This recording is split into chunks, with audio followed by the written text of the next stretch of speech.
মা, এই আম গাছের নিচে বসে আমি তোমাকে নিয়ে যে স্বপ্ন দেখি সেটা শুধু মা ছেলের স্বপ্ন নয়। বাড়ির আঙিনায় বড় আম গাছ, তার নিচে বসে বিকেলটা কাটাচ্ছিলাম। ছেলেও এসেছিল। গাছে আমের মুকুল ধরেছে, সুগন্ধ চারদিকে। সে আমার পাশে বসে বলেছিল, মা, এই গাছের ছায়া কত ঠান্ডা। আমি বলেছিলাম, তোর দাদা এই গাছটা লাগিয়েছিলেন। সে গাছের কাণ্ডে হেলান দিয়ে বলেছিল, এই গাছটা আমাদের পরিবারের সাথে বেড়ে উঠেছে। হঠাৎ সে আমার দিকে তাকিয়ে বলেছিল, মা, তুমিও এই গাছের মতোই আমার জীবনে ছায়া দিয়েছ। আমি হেসেছিলাম। সে আমার হাত ধরেছিল, বলেছিল, কিন্তু এখন আমি তোমার থেকে অন্য ধরনের ছায়া চাই। আমি বুঝতে পারিনি। সে বলেছিল, আমি চাই তুমি আমার স্ত্রীর ছায়া হও। আম গাছের পাতা হাওয়ায় মরমর করছিল। সে বলেছিল, মা, আমি তোমাকে ভালোবাসি। এ আম গাছের নিচে বসে তোমাকে বিয়ের প্রস্তাব দিচ্ছি। মুকুলের গন্ধ নাকে আসছিল। এই গল্পটি সম্পূর্ণ শুনলে আপনাদের পানি অটোমেটিক বের হয়ে যাবে। যত দ্রুত সম্ভব হাতের কাছে টিস্যু নিয়ে বসে পড়ুন। বিছানার চাদর যেন নষ্ট না হয় সেটা সম্পূর্ণ খেয়াল রাখার অনুরোধ জানিয়ে গল্পটি এখন শুরু করব। তার আগে সর্বশেষ অনুরোধ, দয়া করে এমন পানি বের করার গল্প নিয়মিত শুনতে আমাদের চ্যানেলটি সকলেই সাবস্ক্রাইব করুন। ধন্যবাদ। হ্যালো বন্ধুরা, আমার নাম মধুমিতা সেন। আমার বয়স ৩৮ বছর। আমার স্বামীর নাম প্রদীপ সেন, বয়স ৪১ বছর। আমাদের ২ সন্তান, ঋতিক আর পূজা। ঋতিক ২১ বছর বয়সী, ইউনিভার্সিটিতে পড়ে। পূজা ১৪ বছর বয়সী, স্কুলে যায়। আজ যে ঘটনাটি আপনাদের বলতে যাচ্ছি সেটা আমার জীবনের সবচেয়ে অদ্ভুত এবং রহস্যময় অভিজ্ঞতা। এমন কিছু যা আমি কখনো ভাবতেও পারিনি। গত সপ্তাহে আমাদের পুরনো বাড়িতে গিয়েছিলাম। সেই বাড়িটা প্রায় ৫০ বছরের পুরনো। আমার শ্বশুর ওমশাই কিনেছিলেন। বাড়ির আঙিনায় সেই বিশাল আম গাছ। ঋতিক ছোটবেলা থেকেই এই গাছটা নিয়ে খুব আগ্রহী। সে সবসময় বলে, মা, এই গাছের মধ্যে কোনো রহস্য আছে গো। সেদিন বিকেলে আমি আম গাছের নিচে বসেছিলাম। হঠাৎ ঋতিক এসে আমার পাশে বসল। তার চোখে একটা অদ্ভুত চমক। সে বলল, মা, আমি একটা খুব গুরুত্বপূর্ণ কথা বলতে চাই। আমি ভাবলাম হয়তো পড়াশোনা নিয়ে কোনো সমস্যা, কিন্তু যেটা সে বলল সেটা শুনে আমি অবাক হয়ে গেলাম। সে বলল, মা, এই গাছের নিচে আমি প্রতিদিন স্বপ্ন দেখি, আর সেই স্বপ্নে তুমি আমার। গোটা শেষ করার আগেই গাছের ডালে একটা অদ্ভুত শব্দ হলো। একটা কাঠবেড়ালি লাফিয়ে পড়ল আমাদের সামনে। এই কাঠবেড়ালিটা কিন্তু সাধারণ কাঠবেড়ালি নয়। তার গায়ের রং একদম সোনালি, চোখ দুটো হীরের মতো চকচক করছে। আর সবচেয়ে অদ্ভুত ব্যাপার হলো, মনে হচ্ছিল যেন সে আমাদের কথা বুঝতে পারছে। ঋতিক অবাক হয়ে বলল, মা, এই কাঠবেড়ালিটা কেমন যেন অন্যরকম লাগছে খুব। আমিও লক্ষ্য করলাম। কাঠবেড়ালিটা আমাদের দিকে তাকিয়ে একটা অদ্ভুত শব্দ করল। মনে হচ্ছিল যেন সে কিছু বলার চেষ্টা করছে। হঠাৎ কাঠবেড়ালিটা আম গাছের গোড়ায় গিয়ে মাটি খোঁড়া শুরু করল। আমরা দুজনেই অবাক হয়ে দেখতে লাগলাম। কিছুক্ষণ পর সে একটা ছোট পুঁটলি বের করল। পুঁটলিটা আমাদের দিকে ঠেলে দিল। ঋতিক পুঁটলিটা তুলল। খুলে দেখো, ভেতরে একটা পুরনো চিঠি আর একটা অদ্ভুত চাবি। চিঠিটা আমাদের পূর্বপুরুষদের হাতের লেখা। সেখানে লেখা ছিল যে এই চিঠি পড়বে জেনে রাখো, এই বাড়ির নিচে একটা গুপ্ত কক্ষ আছে। সেখানে আমাদের পরিবারের সবচেয়ে বড় রহস্য লুকিয়ে আছে। এই চাবি দিয়ে সেই কক্ষের দরজা খোলা যাবে। কিন্তু সাবধান, এই রহস্য জানতে গেলে তোমাদের জীবন পুরোপুরি বদলে যাবে গো। আমি আর ঋতিক একে অপরের দিকে তাকালাম। মনে হচ্ছিল যেন একটা অবিশ্বাস্য অ্যাডভেঞ্চারের শুরু, কিন্তু সেই সোনালি কাঠবেড়ালিটা হঠাৎ অদৃশ্য হয়ে গেল। ঋতিক উত্তেজিত হয়ে বলল, মা, আমাদের এই রহস্যটা উদ্ঘাটন করতে হবে, কিন্তু তার আগে আমি তোমাকে যেটা বলতে চেয়েছিলাম। আমি তাকে থামিয়ে দিলাম, বললাম, আগে এই রহস্যটা সমাধান করি, তারপর অন্য কথা গিয়েও। সেই রাতে খাওয়ার পর আমরা সবাই বসলাম। প্রদীপ, পূজা, সবাই চিঠিটা পড়ল। সবার চোখে কৌতূহল। প্রদীপ বলল, এই বাড়িতে তো আমি ২৫ বছর ধরে থাকছি, কখনো কোনো গুপ্তকক্ষের কথা শুনিনি কি? পূজা বলল, বাবা, আমার মনে হয় ভূতের গল্প, আমি ভয় পাচ্ছি। কিন্তু ঋতিক বলল, না পূজা, এটা কোনো ভূতের গল্প নয়, এটা একটা রহস্য যা আমাদের পরিবারের সাথে জড়িত। পরের দিন সকালে আমরা সিদ্ধান্ত নিলাম যে এই রহস্যটা উদ্ঘাটন করব। চাবিটা নিয়ে পুরো বাড়ি খুঁজতে লাগলাম, কোথায় এমন একটা তালা থাকতে পারে যেটা এই চাবি দিয়ে খোলা যাবে। প্রায় 2 ঘন্টা খোঁজার পর ঋতিক বেসমেন্টে একটা অদ্ভুত দেয়াল খুঁজে পেল। দেয়ালটার রং অন্যান্য দেয়ালের চেয়ে আলাদা।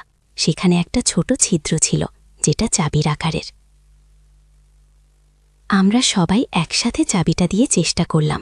একটা খিলিকি শব্দ হল, দেয়ালটা ধীরে ধীরে সরে গেল। ভেতরে একটা সিঁড়ি নেমে গেছে নিচের দিকে। ঋতিক টর্চ নিয়ে এগিয়ে গেল, আমি, প্রদীপ আর পূজা তার পেছন পেছন। সিঁড়ি বেয়ে নিচে নামতেই একটা বট কক্ষ দেখতে পেলাম। কক্ষের দেয়ালে অনেকগুলো পুরনো ছবি ঝোলানো। ছবিগুলো দেখে আমরা সবাই হতবাক। সেগুলো আমাদের পরিবারের পূর্বপুরুষদের ছবি। কিন্তু সবচেয়ে অদ্ভুত ব্যাপার হল, প্রতিটি ছবিতে সেই সোনালি কাঠপেটালিটা আছে, বিভিন্ন প্রজন্মের মানুষের সাথে।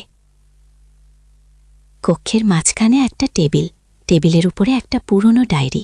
ডায়েরিটা খুলে পড়তে লাগলাম। সেখানে লেখা ছিল, আমাদের পরিবারের সাথে এই কাঠপেটালিটার সম্পর্ক 100 বছরের পুরনো।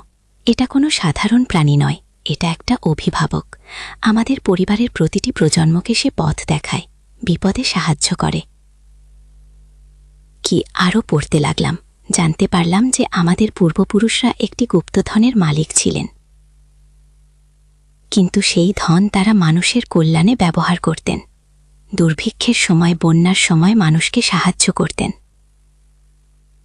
হঠাৎ শুনলাম 5 শব্দ, কেউ সিঁড়ি দিয়ে নামছে। আমরা সবাই ভয় পেলাম, টর্চের আলো নিভিয়ে লুকিয়ে রইলাম। একটা লোক কক্ষে ঢুকল, তার হাতে একটা বন্দুক। সে চারদিক খুঁজতে লাগল। আমরা বুঝলাম এটা কোনো চোর বা ডাকাত। ঋতিক ফিসফিস করে বলল, মা, আমি এই লোকটাকে চিনি, এটা আমাদের পাড়ার মিস্ত্রি রহিম। সে নিশ্চয়ই আমাদের কথাবার্তা শুনে ফেলেছে গিয়ে। রহিম চিৎকার করে বলল, আমি জানি তোমরা এখানে আছো, বেরিয়ে এসো। আমি এই গুপ্তধনের কথা জানি, আমার দাদাও এই বাড়িতে কাজ করত, সে আমাকে বলেছিল গো। আমাদের কোনো উপায় নেই, আমরা বেরিয়ে এলাম। রহিম বলল, তোমরা যা পেয়েছ সব আমাকে দাও, নইলে খারাপ হবে গো। ঠিক সেই মুহূর্তে সেই সোনালি কাঠপেটালিটা হাজির। সে রহিমের দিকে ঝাঁপিয়ে পড়ল। রহিম চমটে বন্দুকটা ফেলে দিল। কাঠপেটালিটা এমনভাবে লাফালাফি করতে লাগল যে রহিম ভয়ে পালিয়ে গেল। আমরা সবাই অবাক, এই কাঠপেটালিটা সত্যিই কোনো সাধারণ প্রাণী নয়, সে আমাদের পরিবারের রক্ষক। তারপর কাঠপেটালিটা কক্ষের এক কোণে গিয়ে আরেকটা গোপন জায়গা দেখালো। সেখানে একটা সিন্দুক। সিন্দুকটা খুলে দেখলাম ভেতরে অনেক সোনার মুদ্রা, গয়না আর মূল্যবান রত্ন। কিন্তু সবচেয়ে গুরুত্বপূর্ণ যেটা পেলাম সেটা একটা চিঠি, আমাদের প্রপিতামহের লেখা। সেখানে বলা ছিল, এই ধন শুধুমাত্র আমাদের পরিবারের জন্য নয়, এটা সমাজের কল্যাণে ব্যবহার করতে হবে। যারা গরিব, অসহায়, তাদের সাহায্য করতে হবে। এই ধনের অভিশাপ আছে, যদি কেউ স্বার্থের জন্য ব্যবহার করে তাহলে সর্বনাশ হবে গো। আমরা সবাই এই কথাগুলো মনে রাখলাম। সিদ্ধান্ত নিলাম যে এই ধন দিয়ে আমরা গরিব মানুষদের সাহায্য করব, এতিম শিশুদের পড়ালেখার ব্যবস্থা করব। কিন্তু এই রহস্যের সমাধান এখানেই শেষ নয়। আসল রহস্য তো এখনও বাকি। সেই সোনালি কাঠপেটালিটা আসলে কি? কেন সে আমাদের পরিবারের রক্ষক? পরের দিন আমি একা আম গাছের নিচে বসলাম। কাঠপেটালিটা আবার এলো। এবার সে আমার হাতে একটা পাতা দিল। পাতায় কিছু অদ্ভুত চিহ্ন। আমি পাতাটা ঋতিকের কাছে নিয়ে গেলাম। সে ইতিহাসে পড়ে হয়তো বুঝতে পারবে। ঋতিক পাতাটা দেখে বলল, মা, এগুলো প্রাচীন সংস্কৃত ভাষার চিহ্ন। আমি অনুবাদ করার চেষ্টা করে গিয়ে কয়েক ঘন্টা পর ঋতিক এসে বলল, মা, এখানে একটা অবিশ্বাস্য কথা লেখা আছে। এই কাঠপেটালিটা আসলে আমাদের পূর্বপুরুষের আত্মা। সে প্রতিশ্রুতি দিয়েছিলেন যে পরিবারের রক্ষা করবেন গো। আমি প্রথমে বিশ্বাস করতে পারিনি, কিন্তু যত ভাবলাম তত মনে হলো এটাই সত্য।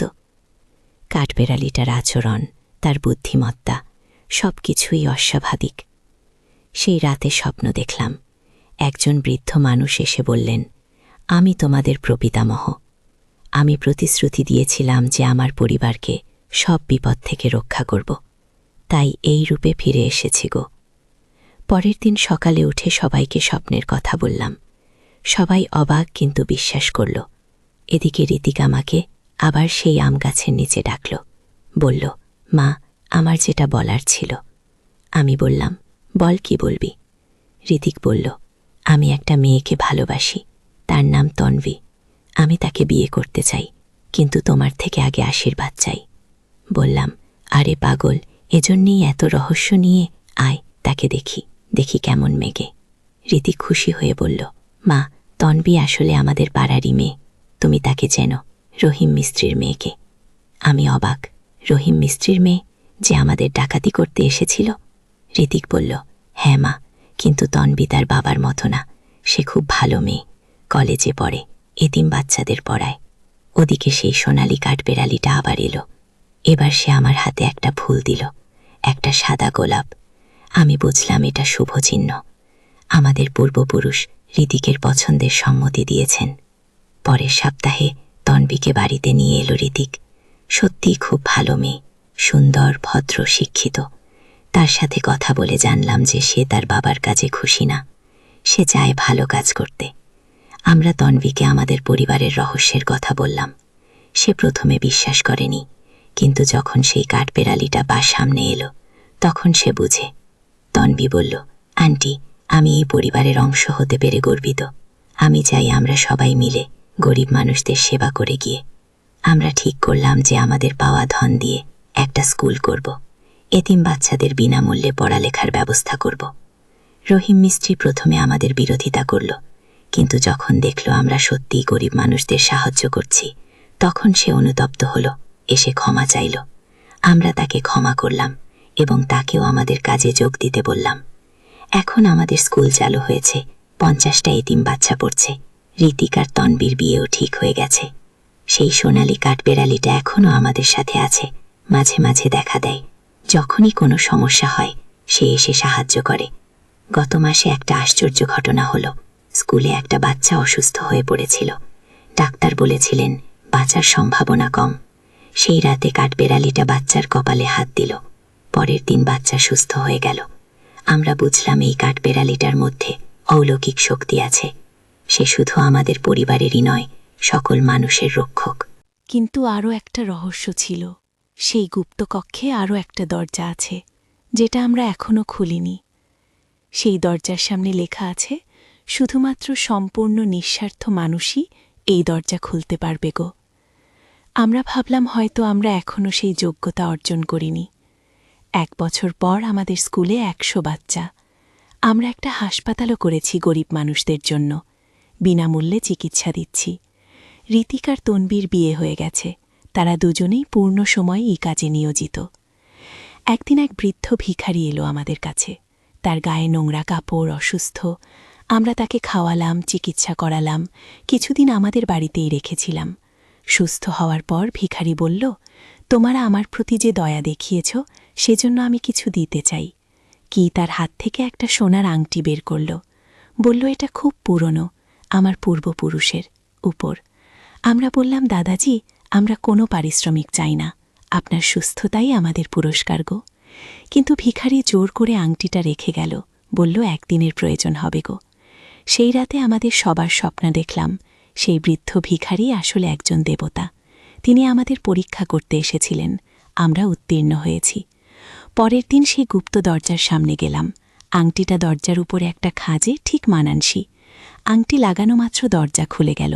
ভেতরে একটা আরও বড় কক্ষ, সেখানে অনেক প্রাচীন বই, পুঁথি, দেয়ালে অনেক ছবি। কিন্তু সবচেয়ে আশ্চর্যের ব্যাপার হলো সেখানে একটা ফোয়ারা থেকে স্বচ্ছ পানি বের হচ্ছে। একটা ফলক লাগানো, সেখানে লেখা, এই পানি অমিত, যে কেউ এই পানি পান করবে তার সমস্ত রোগ সেরে যাবে, কিন্তু শুধুমাত্র অসুস্থ মানুষের সেবায় ব্যবহার করতে হবে। আমরা বুঝলাম এটাই সবচেয়ে বড় রহস্য, আমাদের পরিবারের কাছে অমিতের ফোয়ারা। প্রথমে সন্দেহ ছিল, কিন্তু একটা পরীক্ষা করলাম। হাসপাতালে একজন ক্যান্সার রোগী ছিল, ডাক্তার বলেছিল শেষ পর্যায়ে। তাকে এই পানি খাওয়ালাম, 1 সপ্তাহের মধ্যে সে সম্পূর্ণ সুস্থ। কিন্তু একটা সমস্যা হলো, এই অমিতের খবর ছড়িয়ে গেল। অনেক মানুষ আসতে লাগল, কিছু দুষ্ট লোক এলো যারা এই অমিত চুরি করে বিক্রি করতে চায়। একদিন রাতে একদল ডাকাত আমাদের বাড়ি আক্রমণ করল। তারা জোর করে গুপ্তকক্ষে ঢুকতে চাইল, কিন্তু সেই সোনালি কাঠবেড়ালি আবার আমাদের রক্ষা করল। এবার সে একা নয়, অনেক কাঠবেড়ালি এসেছিল, মনে হলো যেন একটা সেনাবাহিনী। ডাকাতরা ভয়ে পালিয়ে গেল, কিন্তু আমরা বুঝলাম যে এই রহস্য গোপন রাখা আরও কঠিন হয়ে পড়বে। সেই রাতে আবার স্বপ্ন দেখলাম। আমাদের পূর্বপুরুষ এসে বললেন, তোমাদের এখন একটা বড় সিদ্ধান্ত নিতে হবে। হয় এই অমিত চিরকালের জন্য গোপন করে রাখো, নয় সবার সাথে ভাগ করে নাও। কিন্তু মনে রেখো, ভাগ করলে অনেক বিপদ আসবে। আমরা সবাই বসে আলোচনা করলাম। ঋতিক বলল, আমার মনে হয় আমাদের এই অমিত গোপন রাখা উচিত। শুধুমাত্র যারা সত্যিই মরণাপন্ন তাদের দেওয়া উচিত। কেতনবি বলল, আমিও একমত। যদি এ খবর ছড়িয়ে যায় তাহলে পুরো পৃথিবী এখানে এসে ভিড় করবে, আর এই অমিত হয়তো শেষ হয়ে যাবে গো। প্রদীপ বলল, আমার মনে হয় আমাদের একটা গোপন সংগঠন করা উচিত, বিশ্বস্ত মানুষদের নিয়ে, যারা এই অমিত ব্যবহার করে গরিব অসুস্থ মানুষদের সেবা করবে গো। পূজা, যার এখন 16 বছর বয়স, বলল, আমার মনে হয় আমাদের ভবিষ্যৎ প্রজন্মের কথাও ভাবতে হবে। এই দায়িত্ব তো আমাদের সন্তানদেরও নিতে হবে গো। আমি সবার কথা শুনে বললাম, আমি মনে করি আমাদের একটা ব্যালেন্স করতে হবে। সম্পূর্ণ গোপন রাখা যেমন ঠিক নয়, তেমনি সবার কাছে প্রচার করাও ঠিক নয়।